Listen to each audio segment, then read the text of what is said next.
All right, so I got some bad news I want to share.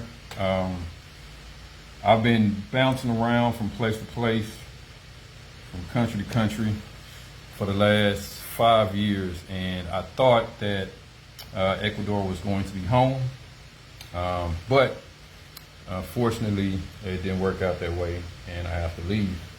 I was really excited to finally be somewhere where I can have like my own tea set up. I could have, you know, my gaiwans and my clay and all this sort of thing.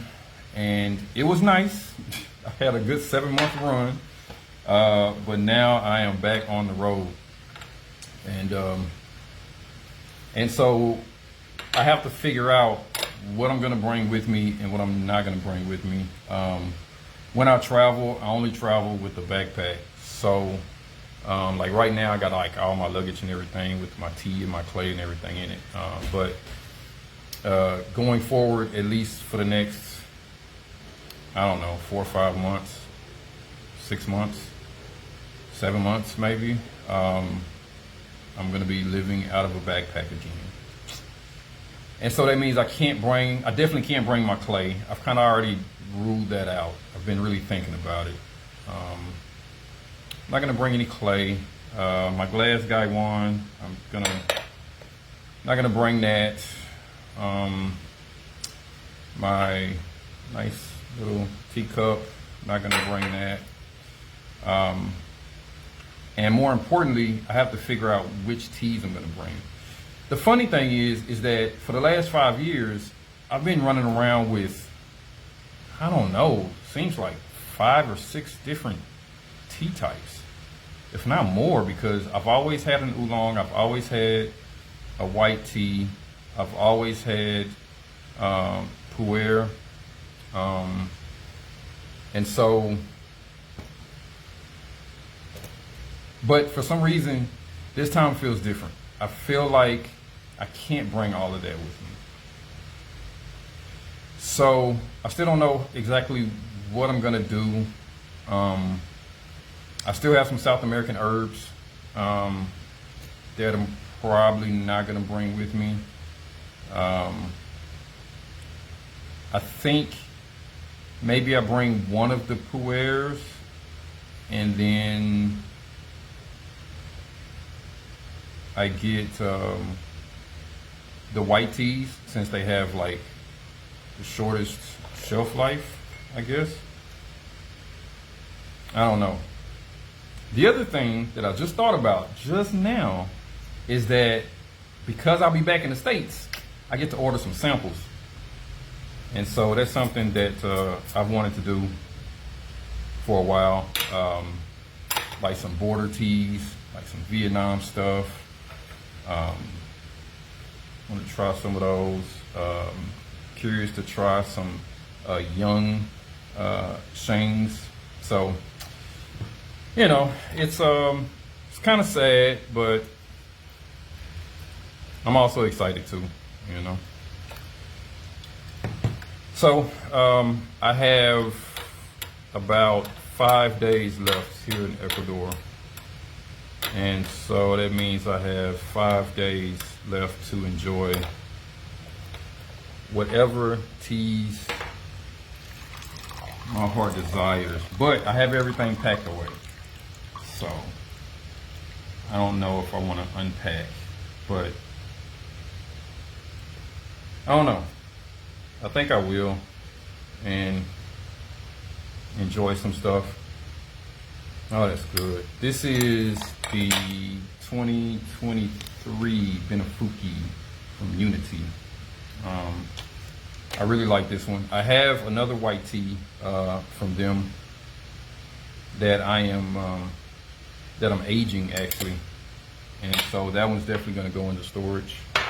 I'm happy to not have that temptation in front of me for the next however long it takes. Yeah, the search continues to find home. Oh, it's so good. It's like it's like very sweet, sort of like caramel and fruit and It's just really good. You know, I do these videos because, as you can see, I don't have anyone to share my tea with. And so by doing these videos, I get a chance to at least talk about tea without weirding myself out for talking to myself, you know? I think that's what it is.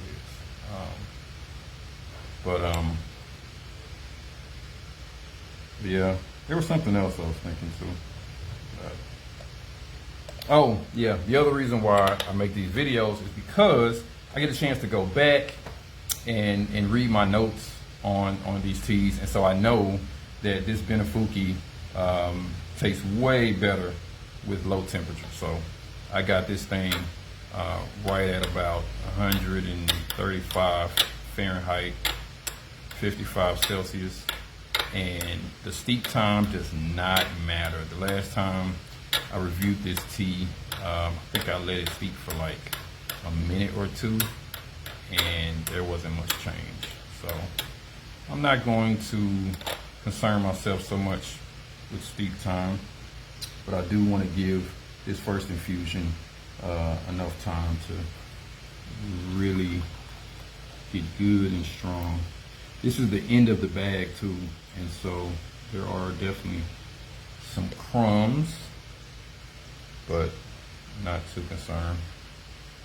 So nice looking bouquet as well. See some bright green leaves in there, but definitely oxidized, and that is why I'm aging that other white tea. And the game plan is to just taste it a year from now, which is actually going to be in about 5 months, I think. So that's pretty good. Yeah, subtle sweetness, minty.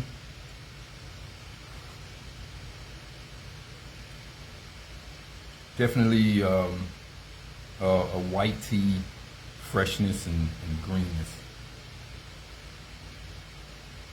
but not like umami.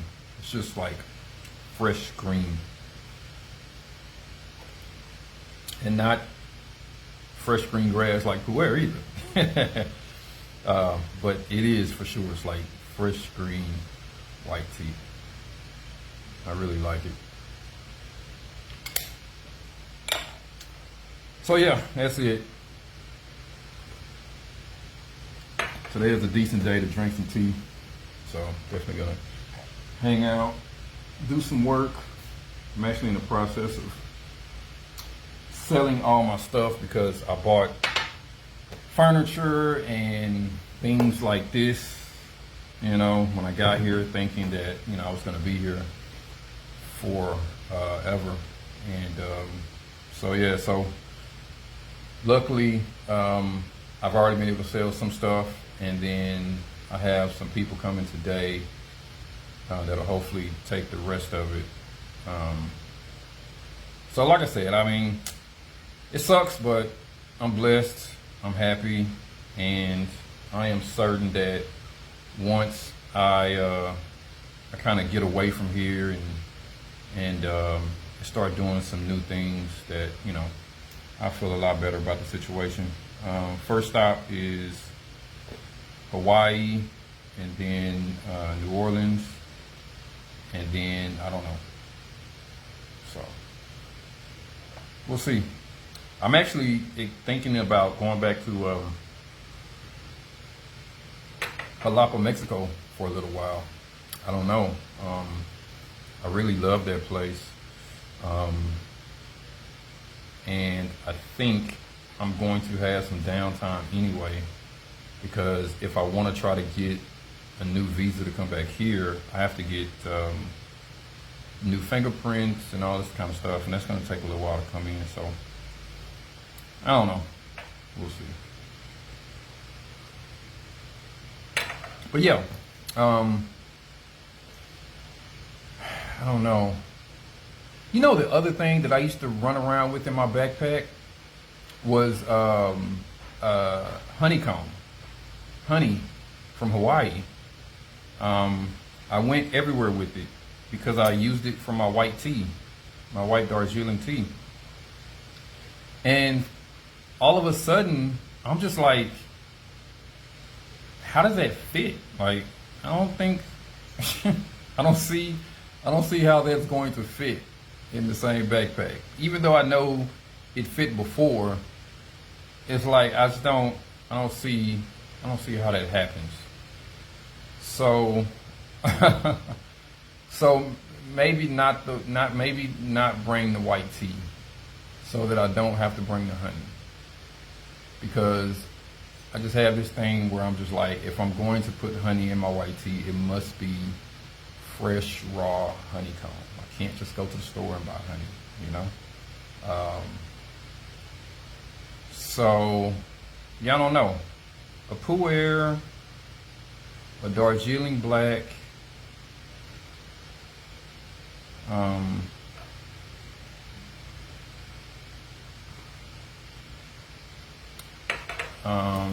and then maybe I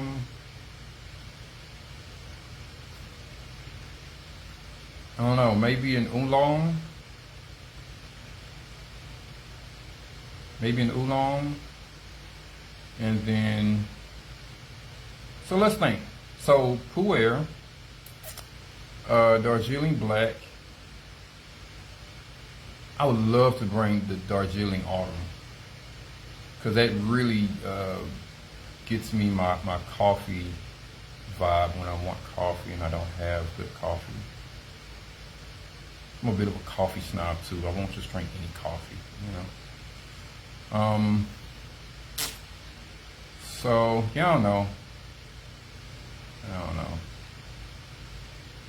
I'll figure it out. But for right now, definitely the Darjeeling black, definitely the pu'er, definitely an oolong, and then maybe the Darjeeling autumn. And it'll be really nice to have an Oriental Beauty.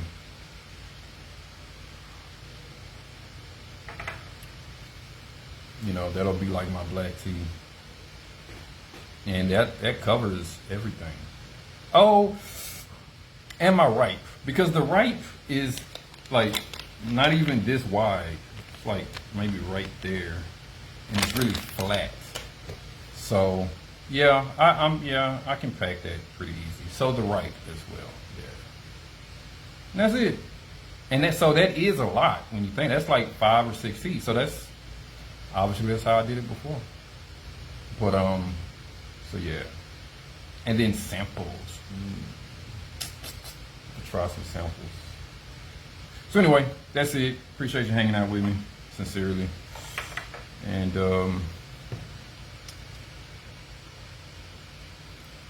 looking forward to making more videos in some different places. Hopefully some cool places.